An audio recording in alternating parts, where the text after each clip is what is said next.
পুকুর থেকে উদ্ধার বৃদ্ধের দেহ। ববরপুর গ্রামে শোকের ছায়া।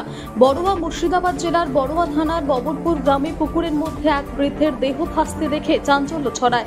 মৃতের নাম শের মোহাম্মদ শেখ, বয়স ৭১। দীর্ঘদিন ধরে অসুস্থ ছিলেন তিনি। পরিবারের আর্থিক অবস্থা অত্যন্ত খারাপ হওয়ায় চিকিৎসার অভাবে ভুগছিলেন। ঘটনায় গোটা ববরপুর গ্রামে নেমে এসেছে শোকের ছায়া। স্থানীয় বাসিন্দা ও পরিবার সূত্রে জানা গিয়েছে, শের মোহাম্মদ শেখ দীর্ঘদিন ধরে অসুস্থ ছিলেন। তাঁর স্ত্রী এরেদা বিবি অন্যের বাড়িতে পরিচারিকার কাজ করে কোনো রকমের স্বামীর মুখে খাবার তুলে দিতেন। টাকার অভাবে তার চিকিৎসা করানো সম্ভব হচ্ছিল না। দুদিন ধরে নিখোঁজ ছিলেন শের মোহাম্মদ। তার ছোট ভাই ইলিয়াস শেখ বড়ুয়া থানায় নিখোঁজ ডায়েরিও করেছিলেন। আজ সকালে গ্রামেরই কিছু মানুষ বাড়ির পেছনের একটি পুকুরে দেহ ভাসতে দেখেন।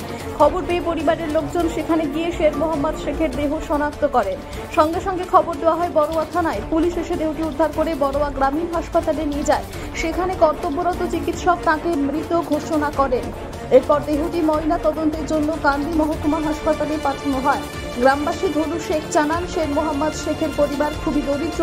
তার স্ত্রী ছাড়া উপার্জন করার মতো কেউ নেই। অসুস্থতার কারণে তার মৃত্যু হচ্ছে বলে অনুমান করা হচ্ছে।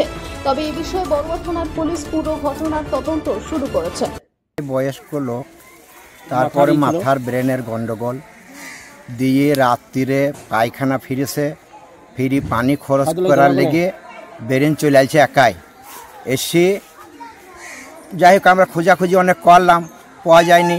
ও এসে কোনো এই ঘাটে পানি খরচ করতে এসে পড়ে যায়। একটা দিকে রাত তখন বাজে 1:57। আমরা সিসি ক্যামেরায় দেখছি ওই ঘাটে সিসি ক্যামেরা থেকে বেরেন চলে এলো, আবার এই কর দি এসে এইখানে পড়েছে। তারপরে আর আমরা খোঁজাখুঁজি করে সকাল থেকে খোঁজাখুঁজি করা হলো, কিন্তু আমরা সেই ভাইটোকে আর আমি পেছি না।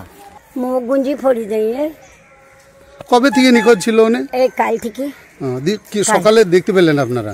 হ্যাঁ, ওই মাছ ধরতে আইছিল মেয়েরা হিন্দুদের। আচ্ছা আচ্ছা। দিয়ে বলছি যে মরা। কি হয় আপনার? আমাদের আমার খালাই তো হয়। আমি সব ধুয়ে মুছি নুঙ্গি পরে দিয়েছিলাম, দিয়ে শুলু দিচ্ছি না। আমি ওখানে শুলছে, আমার চোখটা লেগে আসছে। আবার উনি কখন উঠছি, আবার পায়খানা ফিরে চলে গেছি। তা আমি আর দেখছি দিয়ে উঠছে, আমি দেখছি তা নাই। আমি ধরতে লাগলাম লাইট নিয়ে, তা আমি কোথ থুই ধরে পেলাম না। দিয়ে সেই রাত 1টা থেকে আমার স্বামীকে আমি ধরে পেলাম। তারপরে কি পেলেন? সকালে কি দেখতে পেলেন? সকালে আর কিছু দেখতে পাইনি। ছেলেরা সব ধোঁড়া খোঁজা করলো, কাল সারাদিন পাওয়া যায়নি, আজকে সকালবেলায় পাওয়া যায়।